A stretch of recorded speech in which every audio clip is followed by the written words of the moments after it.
होय. ओके, पुढच्या बुधवारी तुमची मिड टर्म होणार आहे.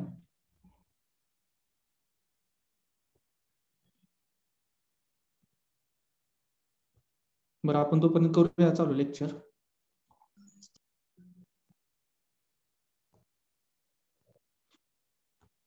ओके, तर आपण बघितलं की आपण मागल्या लेक्चरला बघितलं होतं की आपली मेथड कोणती होती, pedigree method. Okay, pedigree method मध्ये काय होतं नक्की आपण ते बघितलं. What is a pedigree? It is a record of ancestor. Okay, हे रेकॉर्डच्या माध्यमातून म्हणजे अँसेस्टरचं म्हणजे पॅरेंट्स आणि त्यापासून पॅरेंट पासून क्रॉसिंग केल्यानंतर जे काही आपल्याला प्रोजिनी मिळत होते, ओके, त्या प्रोजिनीचं detail record with respect to आपण कशाची, पॅरेंटशी कम्पेअर करतो आणि ते डिटेल्ड रेकॉर्ड असते त्यालाच आपण काय म्हणतो, pedigree record. Okay, pedigree record मध्ये आपण काय करतो, पहिल्यांदा क्रॉस घेतो, F1 येतो, F1 पासून परत F2 पासून सेल्फिंग करत जातो. ओके, म्हणून F2 पासूनच्या पुढच्या प्रोजेनी कशा असतात, आपण सेल्फिंग करत जातो त्यामध्ये. ओके, आणि काय आहे आपलं aim, pure up to 99.9% pure line आपल्याला डेव्हलप करायची at the end of 12th year किंवा 13th इयर. ओके, आपण प्रोसिजर पण फॉलोअप केली, ते बघितलं कसं आहे ते मागील लेक्चरला. तर आता इथं बघा आपल्याला आता फ्लो डायग्राम दिल्या त्याची. आता बघा फर्स्ट इयर मध्ये आपण काय केलं होतं, फर्स्ट की पॅरेंटचा क्रॉस केला होता, म्हणजे सुटेबल किंवा सुपेरियर पॅरेंट्स घेतले. ओके, P1 आणि P2 दोन पॅरेंट्स घेतले, मेल फिमेल, आणि त्यांचा क्रॉस केला फर्स्ट इयर मध्ये. ओके, देन सेकंड इयर मध्ये काय घेतलं, म्हणजे ते F1 जनरेशन असणार आहे, फर्स्ट जनरेशन. काय केलं, 10 ते 30 सीड्स घेतले, त्यांचे स्पेस प्लांटिंग केलं आणि harvested in bulk. Okay, bulk मध्ये हार्वेस्ट केलं, ते F1 ला बल्क मध्ये हार्वेस्ट केलं. देन थर्ड इयरला काय केलं, म्हणजे F2 जनरेशन असणार ती, त्यामध्ये केलं की 2000 ते 10,000 प्लांट्स आर स्पेस प्लांटिंग केलं त्यांचं, आणि त्यातनं परत जे फिनोटायपिकली सुपिरियर होते, ओके, असे 100 ते 150 सुपिरियर प्लांट्स काय केले, त्यामधून आपण सिलेक्ट केले. ओके, F2 जनरेशन मधून थर्ड इयरला. त्यानंतर फोर्थ इयरला म्हणजे F3 जनरेशन असणार आहे, त्यावेळेस काय केलं की individual plant progenies are space planted. Okay, individual प्लांटचं जे काही सीड आपण सेपरेट केलं होतं, सेपरेटली आपण हार्वेस्ट केलं होतं, ते काय केलं, त्याची इंडिव्हिज्युअल सीड प्रोजेनीज आपण ग्रोन केल्या. ओके, देन सुपिरियर त्यातनं काय केलं आपण, जे आपल्याला फिनोटायपिकली सुपिरियर आहे ते आपण सिलेक्ट केले प्लांट. त्यानंतर फिफ्थ इयरला काय केलं, म्हणजे F4 जनरेशन असणार आहे ती, त्यात काय केलं, सेम ऍज म्हणजे फोर्थ आपण जे काही F3 मध्ये केलं. Okay, individual plant progenies space planted केलं आणि सुपेरियर प्लांट्स आर सिलेक्टेड, तीच प्रोसेस आपण F4 ला फॉलोअप केली. त्यानंतर काय सिक्स्थ इयरला म्हणजे F5 जनरेशन असेल त्याचं, त्यावेळेस काय केलं, individual plant progenies planted in multi row plots. Okay, individual row मध्ये आपण ग्रो करत होतो. ओके, F3 आणि F4 ला. आता काय केलं, मल्टी रो प्लॉट्स मध्ये आपण त्याचं काय केलं, ग्रो केल्या त्या seeds. Okay, then superior plant selected from superior progenies. Okay, त्यानंतर त्यामध्ये तीच प्रोसिजर, जे सुपेरियर आहे फिनोटायपिकली सुपेरियर प्लांट्स आहे ते आपण काय करतो, सिलेक्ट करतो. F6 मध्ये पण सिमिलरच as process followed in F5, म्हणजे individual plant progenies multirow plots मध्ये आपण प्लांट केल्या, त्यानंतर सुपेरियर प्लांट सिलेक्ट केल्या. पण F6 मध्ये आपण काय करतो एक्स्ट्रा, तर preliminary yield trial may be conducted. Okay, PYT preliminary yield trials आपण तिथं कंडक्ट करतो. त्यांनी F7 मध्ये पण प्रिलिमिनरी यील्ड ट्रायल्स कंडक्ट करायचे आणि क्वालिटी टेस्ट घ्यायची यामध्ये. ओके, क्वालिटीसाठी त्या क्रॉपचं किंवा त्या सीडचं टेस्टिंग केलं जातं F7 ला, F7 जनरेशन 8th इयर. त्यानंतर 9 to 11th इयर म्हणजे 9 ते 11 वर्षापर्यंत काय, तर F8 to F10 जनरेशन असणार आहे. त्यावेळेस काय करतो आपण, coordinated yield trials. Okay, multi locational yield trials, आपण कोऑर्डिनेटेड यील्ड ट्रायल्स घेतो त्यामध्ये. ओके, आणि डिसीज अँड क्वालिटी टेस्ट सुद्धा घेतो. F7 मध्ये काय आपण क्वालिटी टेस्ट घेत होतो, त्यानंतर F8 किंवा F10 जनरेशन पर्यंत आपण डिसीज आणि क्वालिटी टेस्ट घेतो. ओके, त्यानंतर ऍट द लास्ट 12 ते 13 वर्षांनी, ओके, म्हणजे F11 जनरेशन असेल, 11व जनरेशन असेल, त्या पिढी 11वी पिढी असेल, ओके, त्या पॅरेंटची, त्यामध्ये काय करतो आपण, सीड इन्क्रीज करतो किंवा सीड मल्टिप्लिकेशन करतो for the distribution of farmer, म्हणजे फार्मरला कल्टिवेशन साठी डिस्ट्रीब्यूट करण्यासाठी आपण सीडचं मल्टिप्लिकेशन घेतो. ओके, F11 जनरेशनला 12व्या वर्षी. ओके, लॉंग प्रोसेस आहे, 12-13 वर्ष लागतात. 11 ते 12 जनरेशन्स यामध्ये लागतात. काय करायचं एम आपल्याला की 99.9% आपल्याला प्युअर लाईन सीड्स तयार करायचे आहेत. ओके, क्रॉसिंग करून परत आपण F2 जनरेशन पासून पुढे काय करतोय, त्यामध्ये सेल्फिंग करतोय. ओके, सेल्फिंग करतोय. होमोजिनस नेचर वाढवतोय त्यातलं. ओके, हेट्रोजिनियस असते पण त्यात आपण सेल्फिंग करून F2 पासून काय करतो, होमोजिनियस काय नेचर त्याचं वाढवतोय. ओके, ही झाली फ्लो चार्ट. ओके, महत्वाचं आहे पेडिग्री मेथड, महत्वाची मेथड आहे, तुम्हाला एक्झामला विचारतील. Then advantages of pedigree method. काय आहेत ऍडव्हान्टेज पेडिग्री मेथडचं? It is well suited for improvement of desirable characters which are easily identified and simply inherited. Okay, ही मेथड ही कशी आहे की suited for improvement of desirable characters, म्हणजे कसे जे इझिली आयडेंटिफायबल कॅरेक्टर्स आहेत. ओके, बोल्ड ग्रेन असतील, डिसीज फ्री ग्रेन असेल, ओके, प्रोटीन रिच ग्रेन असेल, अशा जे इझिली आयडेंटिफायबल कॅरेक्टर्स आहेत. ओके, अशांचं इनहेरिट करायसाठी किंवा अशा कॅरेक्टरचं इम्प्रुव्हमेंट करण्यासाठी ही मेथड महत्वाची आहे, pedigree method. Then unpromising material is rejected in earlier generations. जे अनप्रॉमिसिंग किंवा अनफेवरेबल जे मटेरियल आहे ते काय होतं, अर्लियर जनरेशन मध्ये आपण रिमूव्ह करत जातो. ओनली काय करतो, on the basis of phenotype आपण जे सुपिरियर प्लांट्स आहेत तेवढेच आपण सिलेक्ट करत जातो नेक्स्ट जनरेशनला. जे इन्फिरियर आहेत ते आपण डिस्कार्ड करतो मागील जनरेशनला. Okay, and hence only superior plants are promoted. म्हणून काय होतं, फक्त आणि फक्त काय करतो आपण, जे सुपिरियर प्लांट्स आहेत त्यांचं आपण प्रमोशन पुढच्या जनरेशनला करतो. Then it provides maximum opportunity to the breeders to use his skill and judgment in selection of plants, particularly in early segregating generations. Okay, म्हणजे ब्रीडर्सला काय करते, त्याचे स्किल्स वापरण्यासाठी, ओके, सिलेक्शन करण्यासाठी plants in early segregating generation maximum possibility provide होते या मेथडमध्ये. Then homozygosity is rapidly achieved. Okay, काय करतो आपण क्रॉसिंग केल्यानंतर F2 जनरेशन पासून पुढे काय करत जातो, सेल्फिंग करत जातो त्या सुपेरियर प्लांट्स मध्ये, सेल्फिंग करत जातो त्या पॉप्युलेशन मध्ये. ओके, त्यामुळे काय होतं, homozygosity is rapidly achieved, homozygosity rapidly develop होत जाते.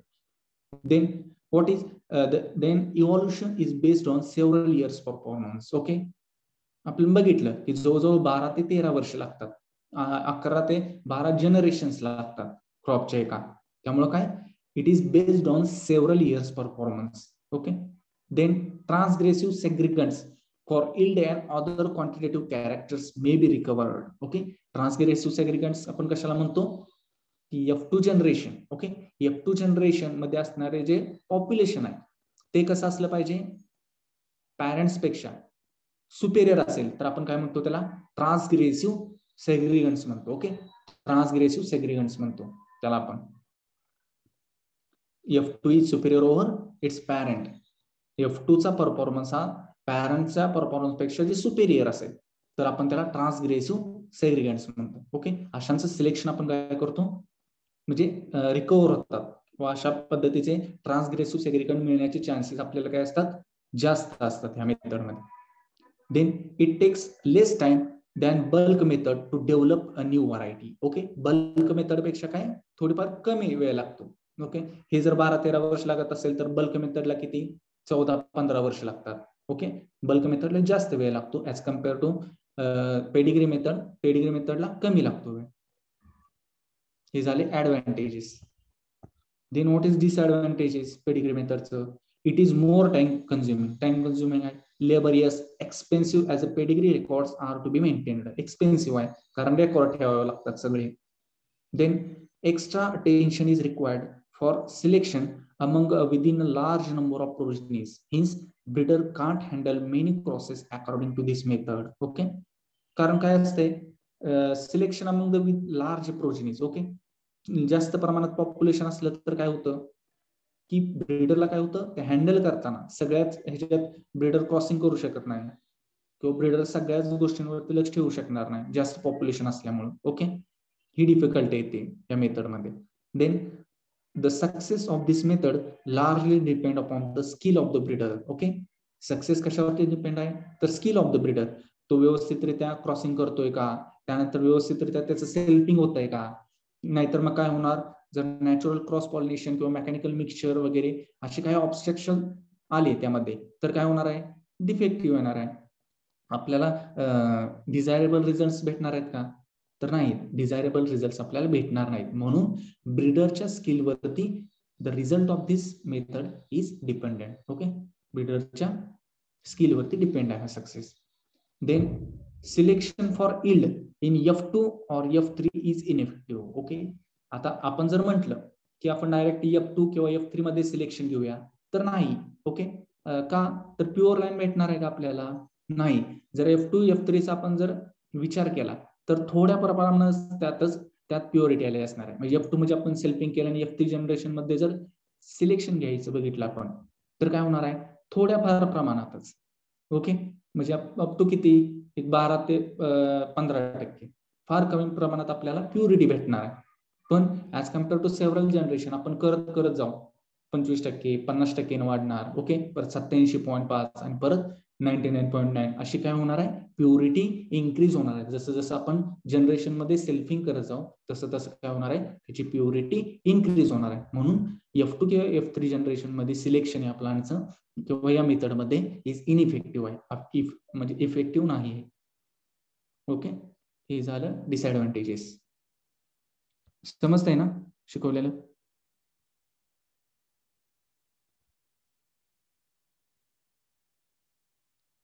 कोणतरी सांगा, समजतंय ना. Yes sir. Yes sir. काय समजत नसेल तर सांगा, म्हणजे हे समजलं नाही सर असं वगैरे, म्हणजे मला पण कळेल. त्यानंतर बघा आता अचिव्हमेंट्स काय आहेत पेडिग्री मेथडचे.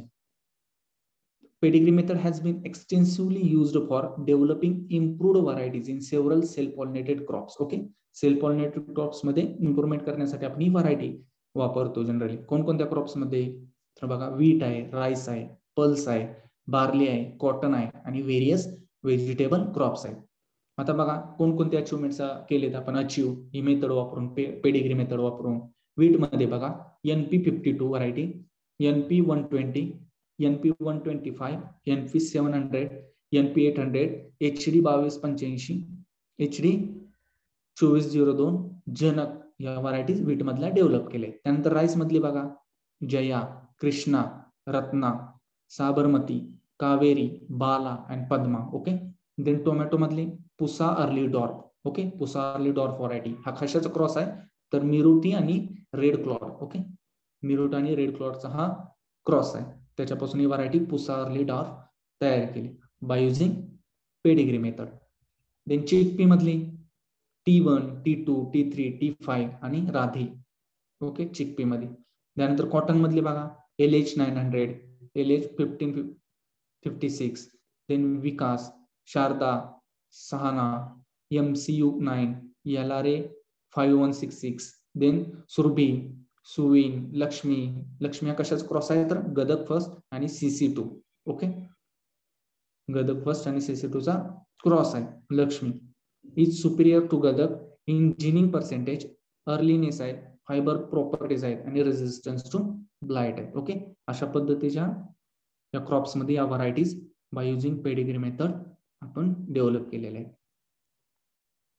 ओके, तर ही झाली आपली इथं पेडिग्री मेथड. ओके, पेडिग्री म्हणजे काय पेडिग्री म्हणजे कोण सांगते, record of ancient parents. Record of ancestor. आपण रेकॉर्ड ऑफ एन्सिस्टरचा ठेवतो, म्हणजे प्रोजेनीचा कंपॅरिझन आपण कशाशी करतो, तर त्या पॅरेंटच्या परफॉर्मन्सशी. ओके, आणि त्याचं डिटेल रेकॉर्ड आपण ठेवतो, त्या रेकॉर्डलाच आपण म्हणतो पेडिग्री रेकॉर्ड. आणि मेथड जी फॉलो केली जाते त्याला पेडिग्री मेथड म्हणतात. ओके, महत्वाची मेथड आहे, इम्पॉर्टंट मेथड आहे. Then bulk method. Next method is bulk method. Okay, नावातच आहे बल्क मध्ये सीड आपण हार्वेस्ट करतो.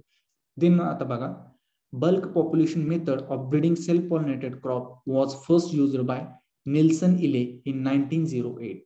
बघा हे विचारतात ऑब्जेक्टिव्ह MCR असेल किंवा तुमच्या मिड टर्म किंवा सेमिस्टर एंडला. ओके, बल्क पॉप्युलेशन मेथड कोणी डेव्हलप केली सेल्फ पॉलिनेटेड क्रॉप्स मधील? तर नेल्सन एले. ओके, 1908 मध्ये Nelson Ehle. This method is also known as mass method or population method. Okay, बघा बल्क मेथडला काय म्हटलं जातं? मास method or population method. Okay, कारण बल्क मध्ये आपण हार्वेस्ट सेल करतो म्हणजे मास मध्ये, आणि पॉप्युलेशन मेथड सुद्धा म्हणतात. In this method F2 and subsequent generations are harvested in a mass to raise next generation till F5 or F6 generation. बघा काय करतो? F2 जनरेशन आहे. ओके, क्रॉस केल्यानंतर मिळणारे F1 आणि F1 मध्ये आपण परत सेल्फिंग करतो आणि मिळवतो ते F2 जनरेशन. आणि त्याच्या पुढचे म्हणजे F2 पासून F3 F4 असेल आर हार्वेस्टिंग इन मास, म्हणजे बल्क मध्ये एकत्र सीड सगळ्यांचं एकत्र करून आपण मास मध्ये हार्वेस्ट करतो and raise next generation raise करतो. कुठपर्यंत? तर F5 किंवा F6 जनरेशन पर्यंत, 5 किंवा 6 जनरेशन पर्यंत आपण ते काय करतो? ग्रो करतो. Then the desirable plants are selected in F7 generation and evaluated as in the pedigree method. Okay, त्यांनी काय करायचं? F7 जनरेशन म्हणजे प्लांट सिलेक्ट करायचे आणि त्यानंतर मग जे काही पुढची प्रोसिजर आहे as per the pedigree method ती आपल्याला यात फॉलो करावं लागते. ओके, तर आपण बघूया यात काय आहे. आता फीचर्स काय आहेत बघा बल्क मेथडचे. ऍप्लिकेशन बघा, improvement of self pollinated crops, more particularly polygenic traits. बघा ही कोणत्या क्रॉप्स मध्ये वापरली जाते? सेल्फ पॉलिनेटेड क्रॉप्स मध्ये वापरले जाते. Then more particularly polygenic traits. Okay, what is polygenic traits? कोण सांगते पॉलिजेनिक ट्रेट्स?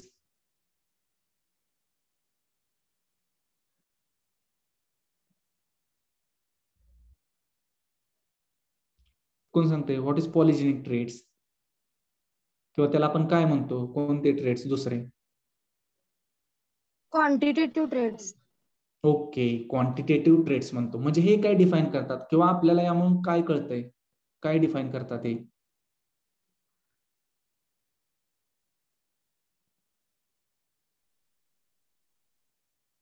काय डिफाईन करतात? आपण बघितलं क्वांटिटेटिव्ह ट्रेट्स आहेत किंवा पॉलिजेनिक आपण म्हणतो. Height, seed weight, seed size, yield. Okay, म्हणजे काय आहे? नंबर असतात. ओके, क्वांटिटी आपण क्वांटिटी मेजर करू शकतो, म्हणजे 1 किलो साखर, 1 litre water. Okay, quantity define करतात. ओके, आणि पॉलिजेनिक म्हटले, पॉलिजेनिक म्हणजे काय? More than 2. ओके, 2 किंवा 2 पेक्षा जास्त काय करतात? हे ट्रेट्स कॅरेक्टर्स काय करतात? कंट्रोल करायचं काम करतात, म्हणून आपण त्याला पॉलिजेनिक म्हणतो. 2 किंवा 3 पेक्षा जास्त असेल आणि 2 ते 3 असेल तर त्याला कसले ट्रेट्स म्हणतो? कॅरेक्टर जर कंट्रोल करत असतील तर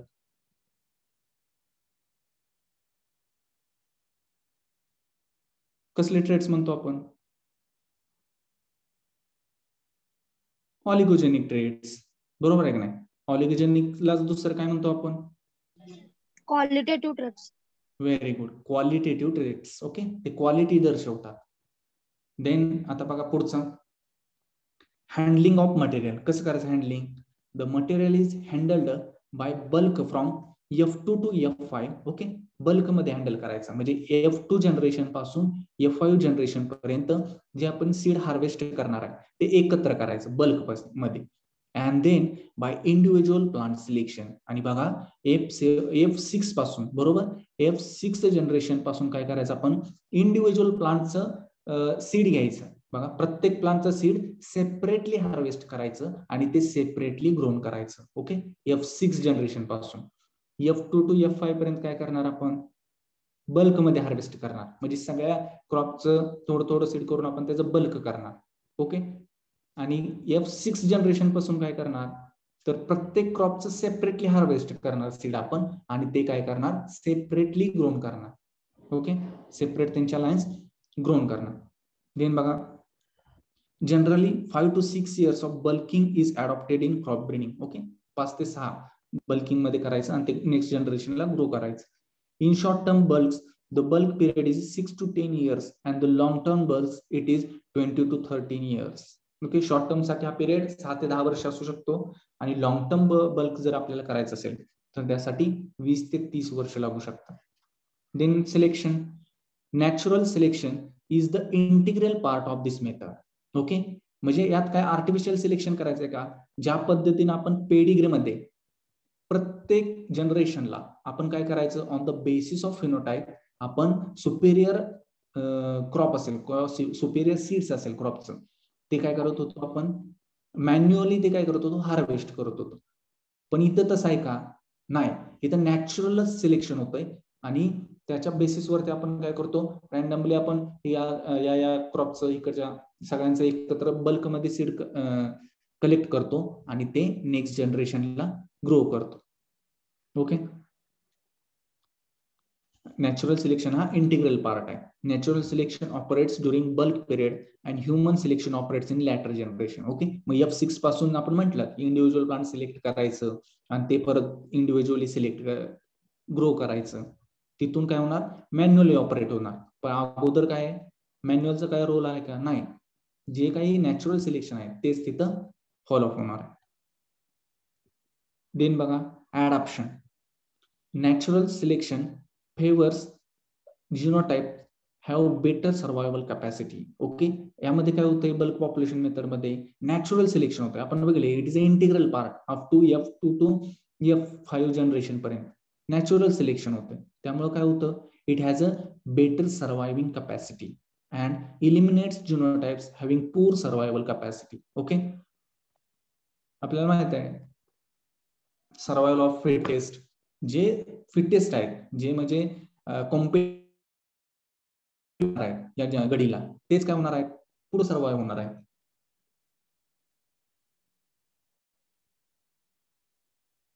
ओके, पुढे सर्वाइव्ह होणार आहेत आणि जे म्हणजे वीक आहेत, ओके वीक आहेत, ते काय होणार आहे, तिथंच एलिमिनेट होणार आहे.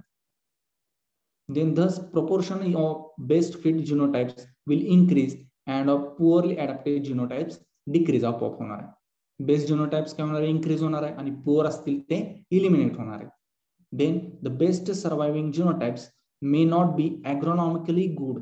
ओके, जे काही बेस्ट सर्वायविंग जीनोटाइप्स असतात they not be agronomically good and hence artificial selection should be practised to avoid drastic changes in genes and genotypes.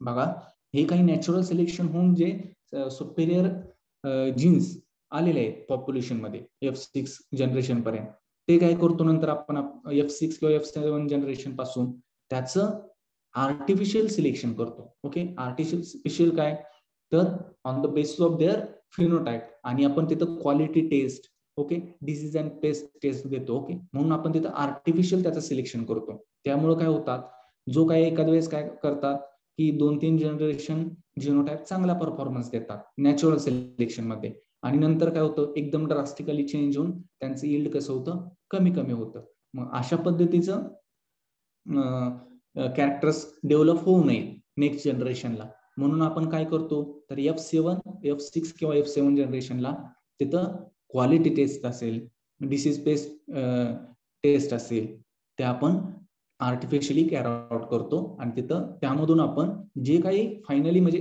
Superior genotypes आहेत त्यांचंच फक्त सिलेक्शन करतो आणि जे इन्फिरियर आहेत त्यांना आपण डिस्कार्ड करतो, काढून टाकतो.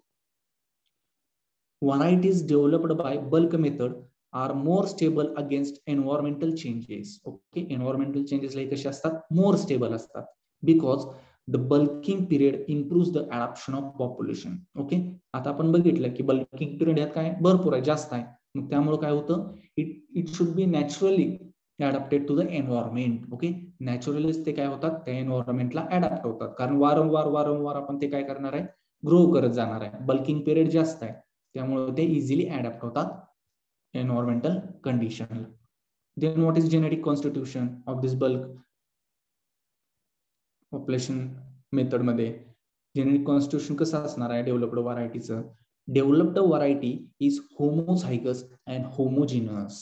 ओके, काय करणार आहे आपण, क्रॉसिंग केल्यानंतर F2 पासून काय करणार आहे, नॅचरल सेल्फिंग होऊन देणार आहे ना, सेल्फिंग होत जाणार आहे त्यामध्ये. त्यामुळे ही व्हरायटी कशी असणार आहे, होमोझायगस आणि homogeneous, because it is a single pure line. Okay, it is a single pure line. Then application of bulk method काय आहेत, this method is suitable for handling segregating generations of cereals, legumes and oilseed crops. Okay, serials असतील, legumes असेल आणि ऑइलसीड crops मध्ये आपल्याला ही method follow करू शकतो आपण. It may be used for 3 purposes. Okay, 3 purpose साठी mainly it is used. Okay, कोणकोणत्या पर्पज साठी बघा. Then isolation of homozygous lines, homozygous जे काही लाईन्स आहेत त्यांचं आयसोलेशन करण्यासाठी ही मेथड आपण वापरू शकतो. तर कसं, this method is for isolation of homozygous lines with minimum effort and expense. Okay, minimum effort आणि एक्सपेन्स त्यामध्ये लागतात होमोझायगस लाईन्स आपल्याला आयसोलेट करण्यासाठी. The population is carried to F6 or F7 generation as a bulk. By this time homozygosity is reached. Okay, F7 to F6 generation पर्यंत काय झालेलं असते, होमोझायगोसिटी increase झालेलं असते. का, तर आपण काय करतोय त्यामध्ये सेल्फिंग करत जातोय. ओके, सेल्फिंग करत जातोय. ओके, क्रॉसिंग होऊन देणार आहे का, नाही, तर सेल्फिंग करत जाणार आहे आपण. ओके, F2 पासून F5 F6 पर्यंत it is reached and hence selected plants would be almost homozygous. Okay, select केलेले प्लांट हे कसे असणार आहेत, ऑलमोस्ट होमोझायगस असणार आहे. Then waiting for opportunity for selection. Okay, waiting period असतोय, म्हणजे थांबावं लागतं जरा सिलेक्शनला, ऑपॉर्च्युनिटी बघावी लागते भेटते का बघा. The selection for resistance to disease, lodging and cold depends on the suitable environmental condition. Okay, suitable environmental condition होती ते डिपेंड आहे. Then the segregating bulk generations may be carried until such conditions prevails. Okay, segregating bulk generation काय करायला लागतं, may be carried until such conditions prevail. Then the individual plants are selected, evaluated and tested as in the pedigree method. Okay, F6 किंवा F7 generation पासून आपण the individual plant select करतो, त्यांचं evaluation करतो, preliminary yield trials असतील, coordinated yield trials असतील, quality taste असेल, disease resistance taste असेल, ते आपण त्यामध्ये फॉलोअप करतो F6 किंवा F7 जनरेशन नंतर. आणि tested as in the pedigree method, ज्या पद्धतीने पेडिग्री मेथड मध्ये आपण प्रोसिजर फॉलो केली ती त्याच पद्धतीने इथं करतो आपण. Then opportunity for natural selection to change the composition of population. Okay, after F7 generation काय होतं, almost all plants become homozygous. Okay, 7व्या जनरेशन नंतर काय होतं, ऑलमोस्ट म्हणजे मोस्ट ऑफ द प्लांट्स काय झालेले असतात, होमोझायगस झालेले असतात. And natural selection acts as a such a parent which favor higher yielding genotype. Okay, natural selection follow up झालेलं असते ना या प्रोसेस मध्ये, नॅचरल सिलेक्शन मधून ते तिथपर्यंत आलेलं असते आणि त्यानंतर आपण मॅन्युअल सिलेक्शन घेतो F7 किंवा F6 जनरेशनला. Favour higher yielding genotype and eliminate poor genotypes. Okay, त्यामध्ये आपण काय करतो, हायर यील्डिंग जिनोटाइप्स आपण सिलेक्ट करतो आणि जे काही पुअर आहेत, ओके, वीक परफॉर्मन्स आहेत, ते काय करतो आपण डिस्कार्ड करतो, काढून टाकतो. Hence, one can expect isolation of superior lines at higher rate than from the F2 generation of same crops. Okay, म्हणजे F2 जनरेशन मध्ये आपल्याला भेटणार आहेत का एवढ्या सुपेरियर व्हरायटीज, नाहीत भेटणार. आणि तिथं F2 जनरेशन मध्ये आपण जर सिलेक्शन घ्यायला गेलो तर तिथं कसं असणार आहे, प्युअर असणार आहेत का, नाही, प्युअर लाईन डेव्हलप झालेली नसणार आहे त्यामध्ये. मग ज्या पद्धतीने F7 मध्ये आपण सिलेक्शन करतो तिथं ज्या व्हरायटीज डेव्हलप झालेल्या असतात त्या काय असतात, मोर म्हणजे ऑलमोस्ट होमोझायगस, म्हणजे प्युअरिटी असते तिथं. Okay, then procedure. आता बघा, बल्क मेथडला आपल्याला प्रोसिजर फॉलो करायचे आहे. कसं बघा, फर्स्ट इयर मध्ये काय करणार आपण, parents with desirable characters according to the objective of the breeding programme are आणि क्रॉस. ओके, ज्या पद्धतीने आपण पेडिग्री मेथड मध्ये केलं होतं तशा पद्धतीनेच काय करणार आपण इथं, पॅरेंट सिलेक्ट करणार डिझायरेबल, त्यांचं क्रॉसिंग करणार. ओके, देन सेकंड इयर मध्ये काय करणार आपण, grow 10 to 25 F1s bye space planting and harvest them in bulk. बघा काय करायचंय, 10 ते 25 F1 प्रोजेनी मधले प्लांट्स असतील ते ग्रोन करायचे, स्पेस प्लांटिंग त्याच करायचं. Okay, to avoid cross pollination. Okay, cross pollination avoid करायला आपण त्याचं स्पेस प्लांटिंग करायचं आणि काय करायचं, त्यांचं जे सीड येणार आहे त्या 10 ते 25 प्लांट्स असतील त्याचं सीड आपण बल्कमध्ये हार्वेस्ट करायचं. ओके, बल्कमध्ये. Then 3rd to 7th year grow F2 to F6 generation at commercial seed rate. Okay, at commercial seed rate म्हणजे काय, जो काही सीड रेट ठरलेला आहे त्या क्रॉपचा, वीटचा असेल, परत सॉर्गमचा असेल, ओके, 10 ते 12 kg पर हेक्टर, त्या कमर्शियल सीड रेटनं म्हणजे भेटलेलं बल्क करून त्यामधून आपण ते ग्रो करत जायचं. म्हणजे आता F3 मध्ये ग्रो केले, त्यानंतर त्यामधून बल्कमधून सीड्स हार्वेस्ट करायचे आणि परत ते नेक्स्ट जनरेशनला ग्रो करायचं. अशा पद्धतीनं F2 to F6 जनरेशन पर्यंत कमर्शियल सीड रेटनं प्लांटिंग करायचं त्यांचं. Okay, then these generations are harvested and bulked together. Okay, harvest करायचं आणि बल्किंग करायचं त्यांचं. During this generation population size should be large, preferably 30 to 50,000 plants each generation. Okay, each जनरेशनला किती पाहिजे, 30 ते 50,000 प्लांट्स पाहिजे त्यामध्ये each जनरेशनला. देन 8th इयरला काय करतो आपण, grow 30 to 50,000 plants in space planting. Okay, आता स्पेस प्लांटिंग घ्यायचं स्पेस का, क्रॉस पॉलिनेशन आपल्याला अवॉइड करायचं आहे. स्पेस प्लांटिंग कशासाठी करतो तर आपण क्रॉस पॉलिनेशन अवॉइड करायला. देन सिलेक्ट, त्यामधून स्पेस प्लांटिंग केलेल्या क्रॉप मधून किती करायचे सिलेक्ट, 1000 ते 5000 प्लांट सिलेक्ट करायचे, म्हणजे ते फिनोटायपिकली सुपेरियर आहे असे प्लांट सिलेक्ट करायचे आणि हार्वेस्ट सेपरेटली. आता बघा त्यांचं हार्वेस्ट करायचं कसं करायचं, सेपरेटली त्यांचं सीड हार्वेस्ट करायचं. Then these plants are selected on the basis of phenotypes such as grain color, disease resistance. बघा कशाच्या बेसिस वरती करूया आपण selection, on the basis of phenotype. Phenotype म्हणजे काय तर external appearance of individual, external appearance नुसार म्हणजे कोणकोणते कॅरेक्टर, ग्रेनचा कलर असेल, डिसीज रेजिस्टन्स असेल, या बेसिस वरती. ओके, देन 9th इयरला काय केलं बघा आपण, individual plant progenies are grown in single or many rows. Okay, आता इंडिव्हिज्युअल प्लांटच्या त्या प्रोजेनीज ग्रोन करायच्या, सिंगल रो मध्ये करायच्या किंवा मल्टिपल रो मध्ये आपण ग्रो करायच्या. Then most of the progenies would be homozygous and harvested in bulk. बघा मोस्ट ऑफ द ज्या प्रोजेनीज असतील त्या कशा असणार आहेत, होमोझायगस असणार आहे आणि त्या परत काय करायचा, हार्वेस्टेड इन बल्क करायचा. Then the weak and inferior progenies are rejected. ज्या वीक आहेत, इन्फेक्टेड आहेत डिसीज बेसनं, त्या प्रोजेनीज काय करायच्या, रिजेक्ट करायच्या, काढून टाकायच्या. And only 100 to 300 progenies with desirable characters are retained. Okay, त्यानंतर फक्त 100 ते 300 प्रोजेनी ज्या काय आहेत किंवा सीड्स आहेत ते फक्त काय करायचं, आपल्याला रिटेन करायचं आहे त्यामध्ये.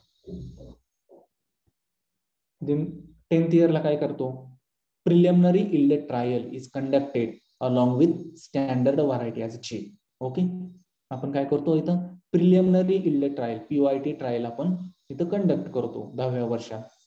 ओके, आणि काय करतो तर स्टँडर्ड चेक व्हरायटी, आपण पॅरेंट्स एखादी चेक व्हरायटी वापरले ते काय करतो आपण तिथे as a comparison for result comparison करण्यासाठी ग्रोन करतो स्टँडर्ड चेक. कोणती पण एखादी ती असतील, पॅरेंट्स पण चालतं आणि एखादी सुपेरियर परफॉर्मन्स असलेली व्हरायटी सुद्धा आपण ग्रो करू शकतो. चेक करायचं आपल्याला. Okay, result. Then the quality test is used to further reject the undesirable progenies. Okay, quality test पण घेतो आपण. Then evolution is done for height lodging disease resistance, त्यासाठी इव्हॉल्युशन आपण करतो 10व्या वर्षात. त्यानंतर बघा 11 to 15th इयर. ओके, त्यानंतर 11 ते 15 वर्षापर्यंत बघा रिप्लिकेटेड मेन यील्ड ट्रायल्स किंवा कोऑर्डिनेटेड यील्ड ट्रायल्स आपण घेतो. Okay, over several locations. Okay, several लोकेशन्सला आपण रेप्लिकेटेड यील्ड ट्रायल्स किंवा कोऑर्डिनेटेड यील्ड ट्रायल्स आपण कंडक्ट करतो. If the line were superior to the standard variety it would be released as a new variety. बघा जर ती डेव्हलप केलेली line असेल, ती जर सुपेरियर असेल कशापेक्षा तर स्टँडर्ड चेक व्हरायटी आपण वापरल्या त्याच्यापेक्षा जर त्यानं सुपेरियर परफॉर्मन्स दिला तर आपण ती काय म्हणून वापरायची तर released as a new variety.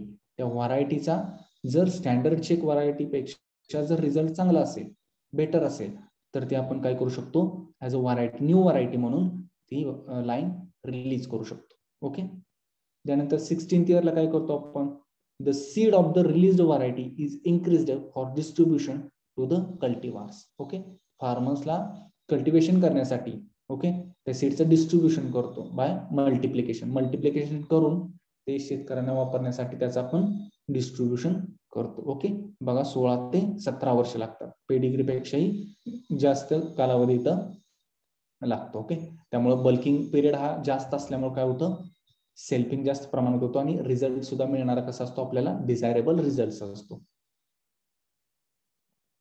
Okay, तर ही झाली बल्क पॉप्युलेशन मेथडची प्रोसिजर. ओके, आता आपल्याला काय करायचं आहे, याची फ्लो चार्ट आहे, म्हणजे आपण जे बघितलं आता कशी प्रोसिजर फॉलो केली ते आपण फ्लो चार्टच्या माध्यमातून बघायचं आहे, काय काय केलं आपण. बघा आता इथं क्लिअर होईल तुमचं सगळं. काय केलं बघा, आपण फर्स्ट इयरला काय केलं, 2 पॅरेंट्स घेतले डिझायरेबल, त्यांचं काय केलं, हायब्रिड म्हणजे क्रॉसिंग केलं किंवा हायब्रिडायझेशन केलं, त्यापासून आपल्याला काय मिळालं, F1 जनरेशन मिळाली. F1 कशी केली आपण, स्पेस प्लांटेड केली, म्हणजे इंडिव्हिज्युअल प्लांट्स आर ग्रोन केली. ओके, आणि त्यांचं जे सीड मिळणार आहे, रिझल्टंट यील्ड किंवा सीड मिळणार आहे, ते आपण काय केलं, बल्क मध्ये हार्वेस्ट केलं. ओके, म्हणजे एकत्र केलं. त्यानंतर काय केलं, थर्ड इयरला F2 जनरेशनला F2 planted at commercial seed rate. Okay, F2 काय केलं आपण, कमर्शियली सीड रेट काय असेल एखादं क्रॉपचं ठरलेलं असते त्या पद्धतीने आपण ते प्लांटिंग केलं. ओके, आणि जे काही त्यापासून मिळणारं सीड आहे ते कसं केलं आपण, बल्कमध्ये हार्वेस्ट केलं. मग ही प्रोसिजर आपण कुठपर्यंत वापरली, F2 टू F6 जनरेशन पर्यंत. बरोबर, F2 पासून ते F6 जनरेशन पर्यंत आपण काय केली, हे प्रत्येक वर्षी आपण हीच मेथड फॉलो केली. म्हणजे काय केलं, F2 planted at commercial seed rate, commercial seed रेटनं आपण ते प्लांट करायचं आणि सीड कसं करायचं, हार्वेस्टेड इन बल्कमध्ये सीड हार्वेस्ट करायचं. देन बघा आता F7 जनरेशनला आलो आपण. ओके, F2 टू F6 आपण कमर्शियल सीड रेटनं प्लांटिंग केलं आणि हार्वेस्ट केलं बल्कमध्ये. आता F7 जनरेशनला काय करायचं बघा, F7 is space planted. Okay, space planting करायचं का, तर यावर cross pollination. Okay, then individual plants are selected. आता individual on the basis of phenotype आपण जे सुपिरियर प्लांट्स आहेत ते सिलेक्ट करणार F7 मध्ये. आणि सीड हार्वेस्टेड सेपरेटली, महत्वाचं, सीड आपण काय करतो, सेपरेटली हार्वेस्ट करतो त्यामधून. त्यानंतर F8 मध्ये काय करतो, F8th जनरेशन मध्ये individual plant progenies are grown. Okay, individual प्लांटच्या इंडिव्हिज्युअल प्रोजेनीज आपण ग्रो करतो. ओके, मग सिंगल लाईन असतील किंवा मल्टी लाईन असतील प्रोजेनीज, एक लाईन असेल एका क्रॉपची किंवा 3 लाईन सुद्धा आपण एका क्रॉपची ग्रोन करू शकतो. ओके, आलं लक्षात आहे, इंडिव्हिज्युअल प्लांट प्रोजेनीज ग्रोन करतो आपण F8 ला. Then inferior progenies are eliminated. त्यामुळे काय होणार आहे, आपल्याला जे काही नॅचरल सिलेक्शन सुपिरियर प्लांट्स आले F6 किंवा F7 जनरेशन पर्यंत, ते काय होणार आहे, त्यातले पण जे काही म्हणजे इन्फिरियर आहेत, ओके, जे का वीक आहे जिनोटाइप, ते काय होणार आहे, त्यामुळं आर्टिफिशियल सिलेक्शनमुळे काय होणार आहे, ते इलिमिनेट होणार आहे. ओके, F8 जनरेशनला, म्हणून आपण इन्फिरियर प्रोजेन्स त्यात इलिमिनेट करतो. त्यानंतर F9 जनरेशनला काय करतो आपण, तर PYT म्हणजे preliminary yield trials. Okay, preliminary yield trials with standard variety, standard check variety. Okay, आपण त्यासाठी वापरतो कंपॅरिझन रिझल्ट साठी. ओके, देन त्यामध्ये आपण मग क्वालिटी टेस्ट सुद्धा घेऊ शकतो किंवा डिसीज स्पेस रेजिस्टन्स साठी सुद्धा आपण ते टेस्ट करू शकतो व्हरायटीचं. आणि त्यानंतर F10 टू F12, ओके, 2 ते 3 वर्षांना 3 जनरेशन आपण काय करतो, मल्टी लोकेशनल यील्ड ट्रायल मध्ये ग्रोन करतो. ओके, मल्टी लोकेशनला आपण ते ग्रोन करतो आणि स्टँडर्ड चेक व्हरायटी बरोबर त्याचा रिझल्ट कम्पॅरेबल करतो. जर ती लाईन किंवा तो आपण व्हरायटी डेव्हलप केली त्याचा परफॉर्मन्स हा स्टँडर्ड चेक व्हरायटी पेक्षा जर चांगला असेल तर आपण ती काय करतो, ऍज अ न्यू व्हरायटी म्हणून रिलीज करतो आणि परत त्याचं ऍट द एंड काय करतो, सीडचं मल्टिप्लिकेशन करतो आणि ते सीड कोणाला देतो, फार्मर्सला देतो फॉर द कल्टिवेशन. ओके, ही झाली procedure for bulk method. Okay, समजली का मेथड?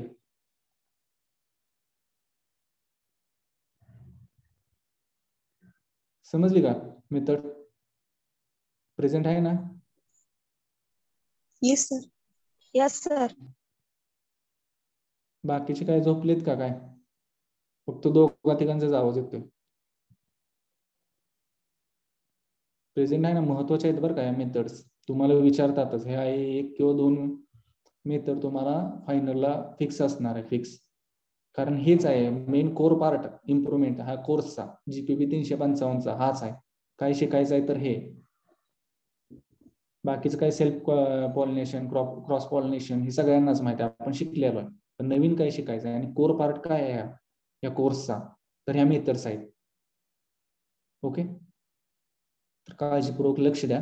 ह्यात तुम्हाला म्हणजे MCR ला असेल किंवा ऍग्री MPSC असेल, बारीक सारी गोष्टी विचारतात यामध्ये. ओके, पेडिग्री मेथड, पेडिग्री मध्ये काय कसं करतो आपण प्रोसिजर. ओके, जे काही रिझल्टंट प्रोजिनी असते ती कशी असत्या, होमोझायगस असत्या का हेटेरोझायगस असत्या, कोणती मेथड कोणत्या क्रॉपसाठी वापरतात हे विचारतात. असे बारीक सारीक पॉईंट्स तुम्ही काय करायला महत्वाचे नोट डाऊन करून घ्यायचे. वेगळं काय आहे ते आपण हे करायचं. तुम्हाला काय विचारणार आहे एक्झाम मध्ये, जे पेडिग्री मेथड मध्ये नाही तेच विचारणार ना. म्हणजे बल्क मेथड आणि पेडिग्री मेथड जर आपण घेतला विचार, तर त्यांच्या कंपॅरिझन मध्ये ओके, म्हणजे पेडिग्री मध्ये काय आहे, बल्क मध्ये काय नाही, बल्क मध्ये काय आहे, पेडिग्री मध्ये नाही, अशा गोष्टीच तुम्हाला ते विचारणार. ओके, त्यामुळे अशा गोष्टी व्यवस्थित करून ठेवा.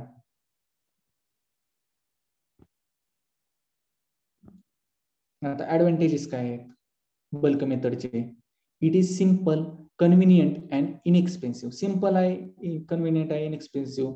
F6 किंवा F7 जनरेशन पर्यंत नॅचरल सिलेक्शन आहे. तिथं आपण काय हे करायचंय का, जाऊन सुपेरियर कुठले दिसत आहेत ते बघायचंय का? नाही, तुम्ही घेऊन जाऊन रॅन्डमली जर सिलेक्शन केलं त्या सीड्सचं तरी चालतंय. असं पर्टिक्युलर तुम्ही म्हणजे ज्या पद्धतीने आपण पेडिग्री मध्ये लक्ष देऊन प्रत्येक जनरेशनला जे सुपेरियर होते तेच on the basis of phenotype select करायचो. पण इथं तसं नाही ना. नॅचरल सिलेक्शन हा इंटिग्रल पार्ट आहे.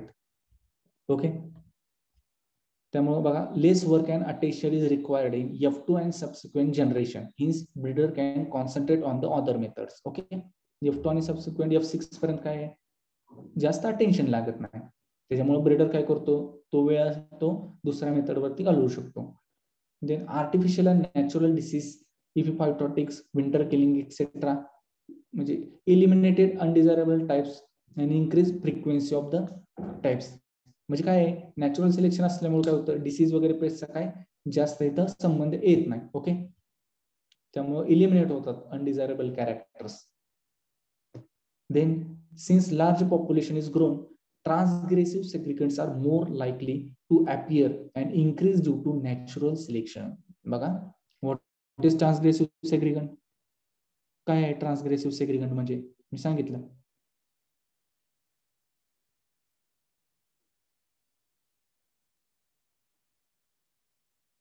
कोण सांगतोय? काय आहे ट्रान्सग्रेसिव्ह सेग्रिगंट मध्ये? Better performance of F2 generation over parents. Very good, very good. म्हणजे F2 जनरेशन जे असते, F2 किंवा सबसिक्वेंट जनरेशन असेल, त्यांचा परफॉर्मन्स हा कसा पाहिजे, पॅरेंट पेक्षा सुपिरियर पाहिजे. त्याला आपण काय म्हणतो, ट्रान्सग्रेसिव्ह सेग्रिगंट. ओके, ह्याच्याशी रिलेटेड एक दुसरी एक टर्म येईल तुम्हाला, हेट्रोसिस. ओके, तुम्हाला पुढे येईल, आपल्याला प्रॅक्टिकल पण घ्यायचं आहे त्याचं, हेट्रोसिस अँड इनब्रीडिंग डिफरेशन. मग ते हेट्रोसिस म्हणजे काय, तर F1 is Superior over it's parent. Okay, F1 चा परफॉर्मन्स हा पॅरेंट पेक्षा जर सुपिरियर असेल तर त्याला आपण काय म्हणतो, हेटेरोसिस. आणि F2 आणि सबसिक्वेंट जनरेशन म्हणजे काय, आपण बघितलं सेग्रिगेशन कुठून स्टार्ट होतं, कोणत्या जनरेशन पासून स्टार्ट होतं माहित आहे का तुम्हाला? सेग्रिगेशन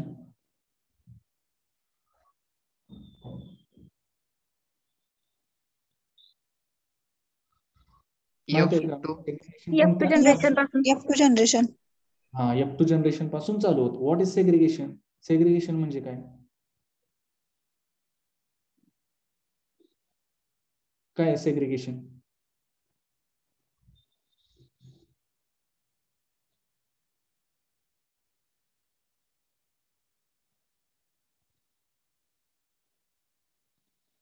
नावात आहे ना सेग्रिगेशन. मी सांगितलेलं की सेग्रिगेशन म्हणजे काय, सेपरेशन. ओके, सेपरेशन होतं. ओके, आपण लिंकेज वगैरे ह्या टर्म्स आपण शिकलोय ना. लिंकेज 4th सेमला असेल, 3rd सेमला असेल. लिंकेज या अशा टर्म्स आहेत. लिंकेज मध्ये काय होतं की आपण काय करतो, अलिल्स वगैरे असतात किंवा जीन्स असतात ते काय असतात, पेअर मध्ये असतात. ओके, तर त्यांचं सेपरेशन किंवा गॅमेटचं सेपरेशन हे काय होतं, ओके, गॅमेटचं, इंडिव्हिज्युअल गॅमेटचं सेपरेशन आपण होतं, त्याला आपण काय म्हणतो, सेग्रिगेशन. म्हणजे सेपरेट होतात.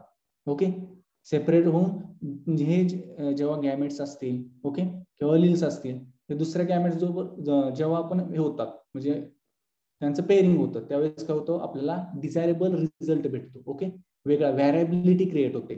महत्वाचं लक्षात, व्हॅरिएबिलिटी क्रिएट होते. डिझायरेबल जिनोटाइप्स आपल्याला त्यामुळं मिळतात. ओके, जे काही इनब्रीडिंग डिप्रेशन्स असतील सेल्फिंग केल्यामुळं ते काय होतात, रिमूव्ह होत जातात.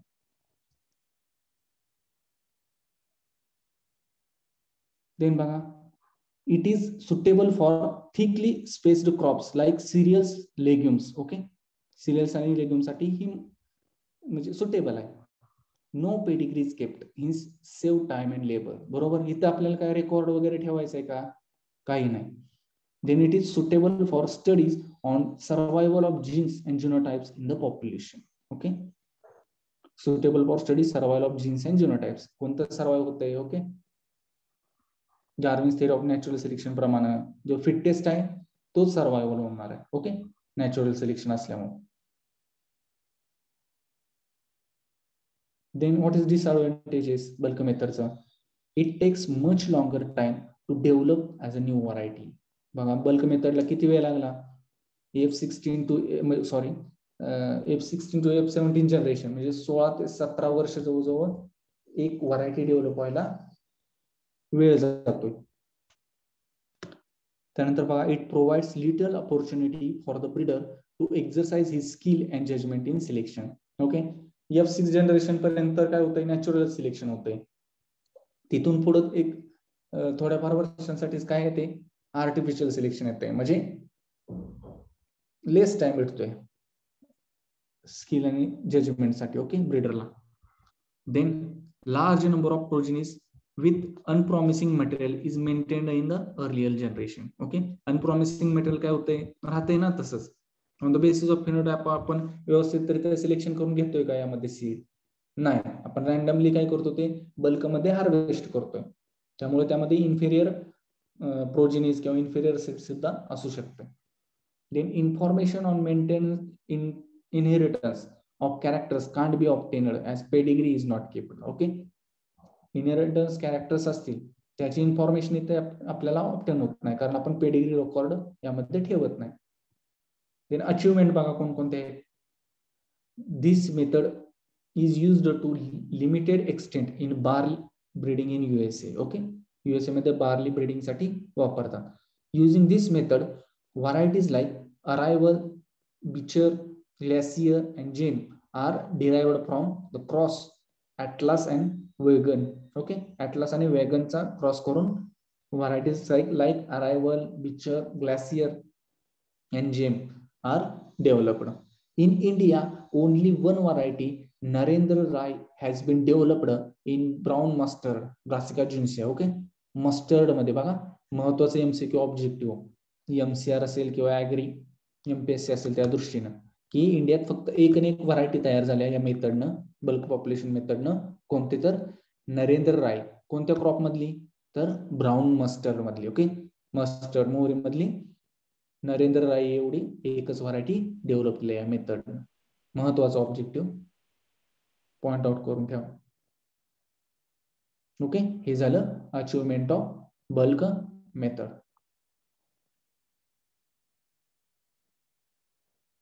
Then difference between pedigree and bulk method. Okay, very very important difference between pedigree method आणि bulk method. Pure line selection आणि मास सिलेक्शन मध्ये ज्या पद्धतीने आपण बघितलं होतं त्याच पद्धतीने आता पेडिग्री आणि बल्क मेथड मध्ये आपल्याला बघायचं आहे. ओके, पेडिग्री मेथड बघा. individual plants are selected in F2 and progenies are grown in subsequent generations separately. Okay, individual plant काय करतो आपण सिलेक्ट करतो F2 मध्ये आणि progenies are grown in subsequent generation.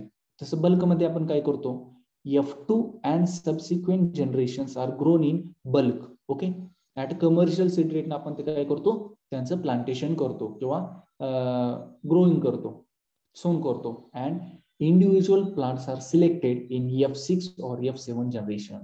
Okay, तसं पेडिग्री मध्ये काय आहे F2 नंतर F3 F4 असेल त्यामध्ये प्रत्येक वेळी आपण काय करतो इंडिव्हिज्युअल प्लांट सिलेक्शन करून ते ग्रोन करतो. पण बल्क मध्ये काय आहे F2 पासून ते F6 पर्यंत F5 पर्यंत आपण ते कमर्शियल सीड रेटनं प्लांट त्याचं सोन करतो सीड आणि इंडिव्हिज्युअल प्लांट प्रोजेनी सिलेक्शन आपण कुठं घेतो तर F6 आणि F7 जनरेशनला घेतो. Then दूसरा point, natural selection does not play role as artificial selection is integral part of method. Okay, pedigree method मध्ये माहिती आहे आपल्याला प्रत्येक वर्ष व्यवस्थित त्याचं रेकॉर्ड ठेवावं लागतं. फिनोटायपिकली सुपिरियर प्लांट्स असतील किंवा क्रॉप्स असतील ते आपण सिलेक्ट करतो. पण बल्क मेथड मध्ये काय होतं तर natural selection determines the composition of population at the end of bulking period. Okay, natural selection हा इंटिग्रल पार्ट आहे कोणाचा बल्क पॉप्युलेशन मेथडचा.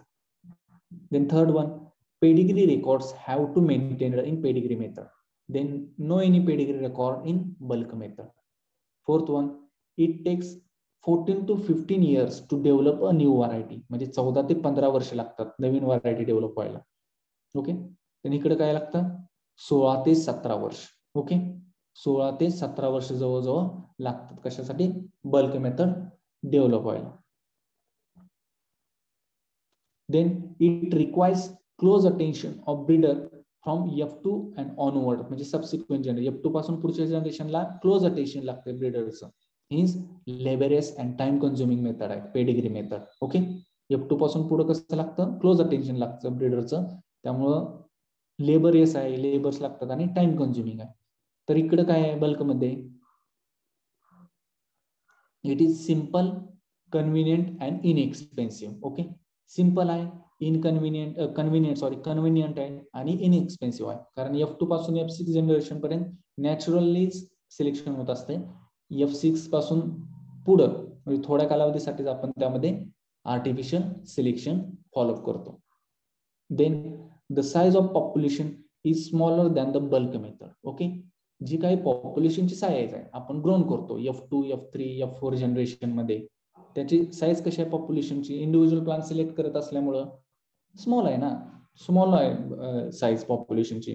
पण बल्क पॉप्युलेशन मध्ये आपण काय करतो तर बल्क मध्ये सीड ग्रोन करतो, त्यामुळं साईज ऑफ पॉप्युलेशन इज कशी आहे ओके मोर आहे. ओके, जास्त आहे as compare to pedigree method. Okay, हा झाला डिफरन्स बिटवीन पेडिग्री मेथड आणि बल्क पॉप्युलेशन मेथड. आलं लक्षात? हा महत्वाचा आहे डिफरन्स, मला विचारतील. समजलं का?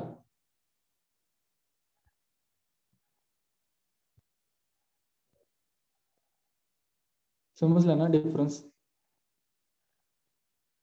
Yes, sir.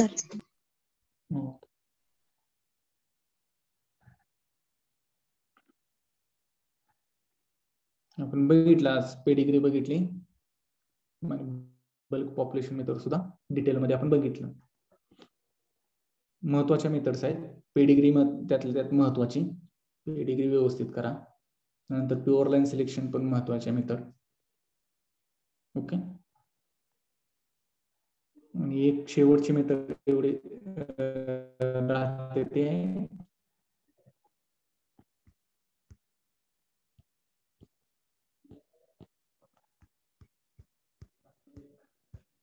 बॅकक्रॉस method. Okay, backcross method. Okay, ही एवढी मेथड एक महत्वाची आहे, अतिशय महत्वाची आहे. ओके, म्हणजे डिसीज रेजिस्टन्स एखादा जीन असेल, तो वाईल्ड स्पेसिस असेल किंवा एखादी दुसरी व्हरायटी असेल, त्यामधून जर म्हणजे देशी व्हरायटी असेल, ओके वाईल्ड स्पेसिस असेल, त्यामधून डिसीज रेजिस्टन्स जीन काय करतो आपण कल्टिवेटेड स्पेसिस मध्ये ट्रान्सफर करतो. ओके, त्याला आपण काय म्हणतो बॅकक्रॉस मेथड. बॅक क्रॉसिंग करत जातो आपण. त्याला आपण म्हटलं back cross. Okay,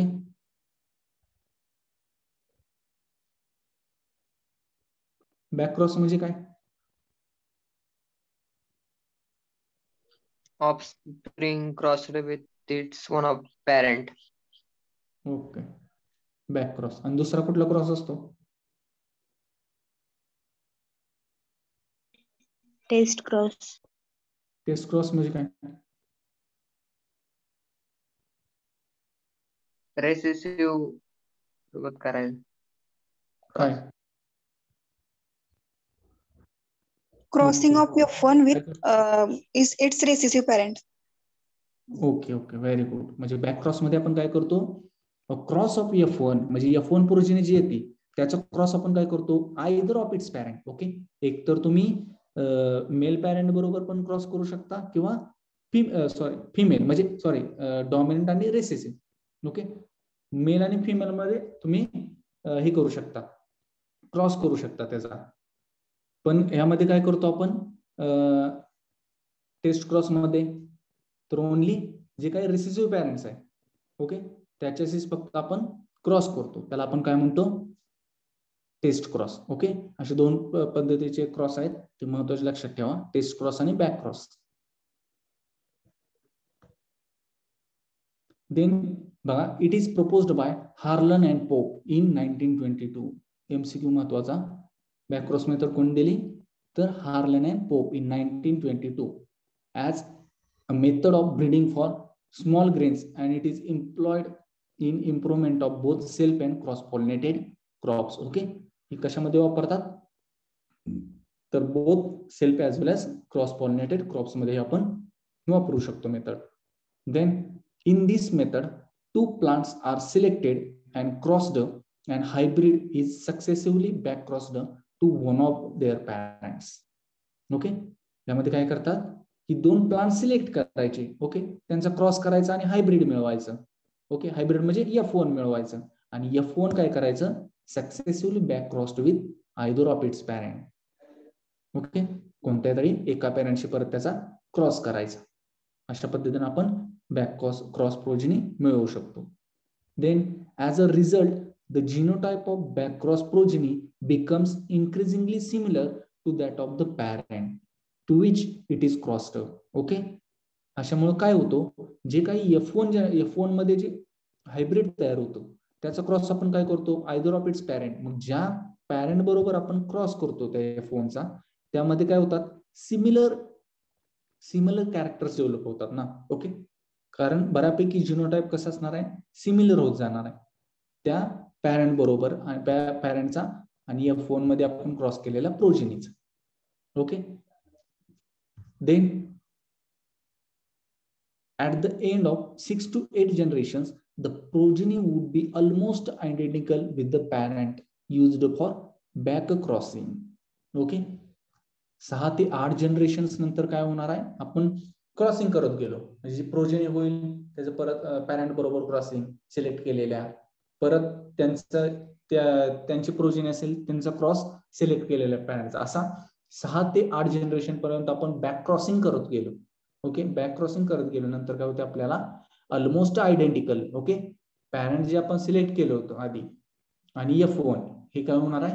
almost identical असतील. ओके, डेव्हलप होणारी व्हरायटी.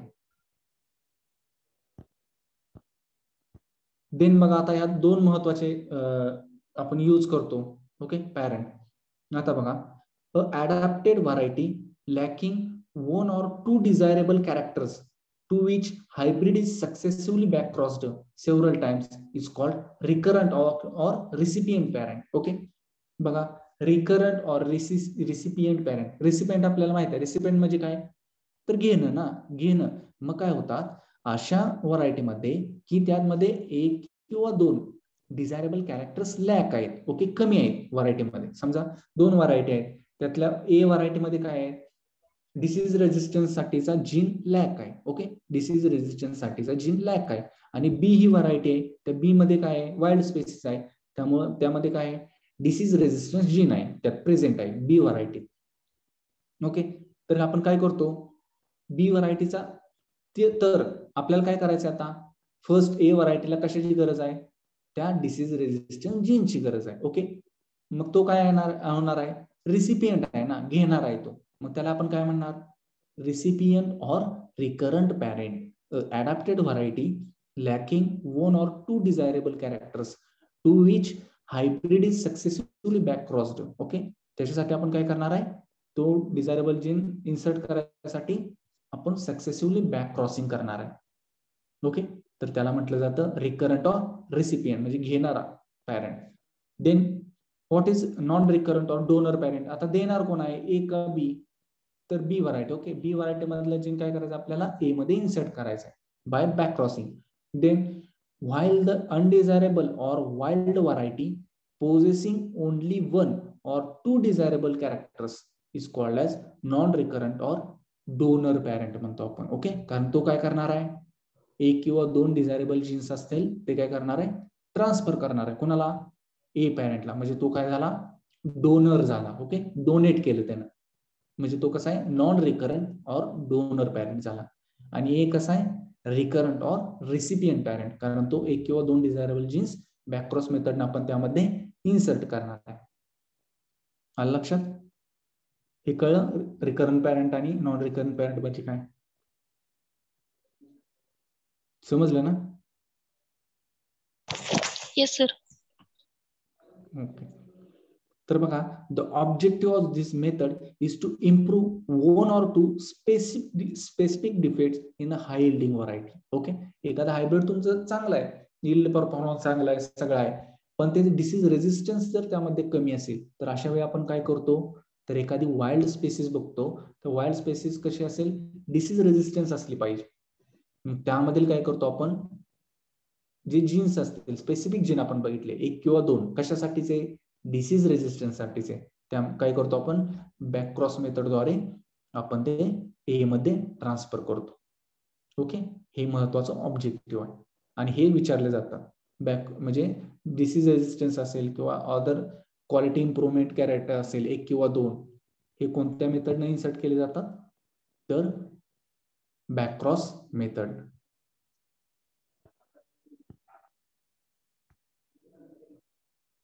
ओके, तर इथपर्यंत आपण थांबूया. याच्यानंतर जे मेन फीचर्स आहेत बॅकक्रॉस मेथडचे वगैरे, ते आपण काय करूया, नेक्स्ट लेक्चरला आपण घेऊया इथून पुढं. मिडची तयारी केली ना, अभ्यास केलाय का चांगला, अभ्यास करा. नोट्स मिळालेत का सगळ्यांना,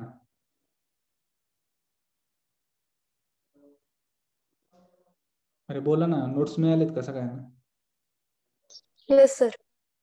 परत मी पीपीटी पण टाकलेत बघा ग्रुपला, म्हणजे मी क्वालिटेटिव्ह क्वांटिटेटिव्ह कॅरेक्टर्स तो एक चॅप्टर घेतलेला आणि त्यानंतर हा, या दोन्ही पण पीपीटी मी टाकलेत ग्रुपला. आणि नोट्स पण 2 नोट्स आहेत आणि प्रॅक्टिकल मॅन्युअल सुद्धा GPP 355 ग्रुपला सेंड केले. जर कुणाकडं मिळालं नसेल अजून तर तुमच्या फ्रेंड्सला कॉन्टॅक्ट करा, ज्याच्याकडे आहे त्यानं डाउनलोड केलंय, आणि तुमच्यात कोऑर्डिनेशन करून सगळ्यांकडे असावं मटेरियल. आणि अभ्यास करा, पुढच्या बुधवारी मिड टर्म आहे, मिड टर्मला चांगले मार्क पडले पाहिजेत सगळ्यांना. ओके, आउट मार्क घ्यायचा प्रयत्न करा, अभ्यास चांगला करा. MCQ आहेत त्याच्यामुळं व्यवस्थितरित्या वाचून, व्यवस्थित MCQ 4 ऑप्शन दिलेत, ते ऑप्शन व्यवस्थितरित्या रीड करून पेपर सोडवा. सगळे प्रेझेंट राहा, महत्वाचं, नाहीतर त्याच दिवशी ऍबसेंट राहा. पुढच्या बुधवारी पेपर आहे, त्याच्यामुळे काळजी घ्या आणि अभ्यास करा, महत्वाचं. आतापासूनच स्टडीची सवय ठेवा, तुम्हाला पुढे उपयोगी. ओके, MCR वगैरे जर करणार असला कराच माझ्या तर मते, कारण त्याचा फायदा आहे. फक्त BSc वर थांबून नाही चालायचं, मास्टरेट पण जरा त्यामध्ये बघा. ओके, आणि नॉलेज महत्वाचं आहे. कुठे जरी गेला तरी BSc नंतर तुम्ही प्रायव्हेट सेक्टरकडे वगैरे गेला, कंपनीत वगैरे, तरी सुद्धा तुम्हाला नॉलेजच महत्वाचं आहे. नॉलेज असेल तर तुम्हाला ते घेणार, नाही तर मग काहीच उपयोग नाही. त्यामुळं व्यवस्थितरित्या, आता संपलं आपलं, आता 5th सेमिस्टर म्हणजे 3rd इयर आहे. ओके, तर इथून पुढे आता जरा सिरियस व्हा. असते मागल्या वर्षी कॉलेज लाईफ वगैरे ते सगळं आहे, ठीक आहे, पण इथून पुढे काय आहे, तर महत्वाचे वर्ष आहेत तुमचे. इथून पुढे तुमच्या आता करिअरचा विचार करा. कारण हे महत्वाचे आहेत. ह्या 1-2 वर्षात जर तुम्ही चांगला अभ्यास केला, MCR ला राहुरी, पुणे या ठिकाणी जर मिळवलं, तर पुढची म्हणजे लाईफ सिक्युअर आहे तुमची. 100% मी म्हणत नाही की मिळेलच तुम्हाला, तुम्ही हेच व्हायला, असं नाही, पण सिक्युअर. इतरांपेक्षा तर तुम्ही जास्त सिक्युअर आहात तिथं. त्यामुळं व्यवस्थित अभ्यास करा. काय अडचण वगैरे असेल, काही कुठल्याही गोष्टीची वगैरे, कधीही विचारा. ओके.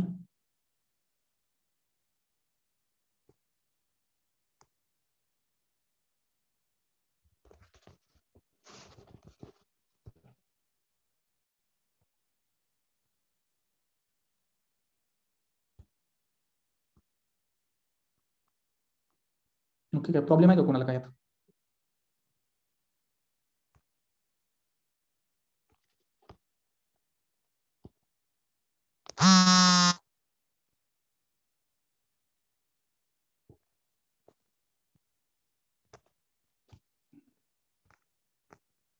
स्क्रीनशॉट काढू द्या प्रेझेंटी.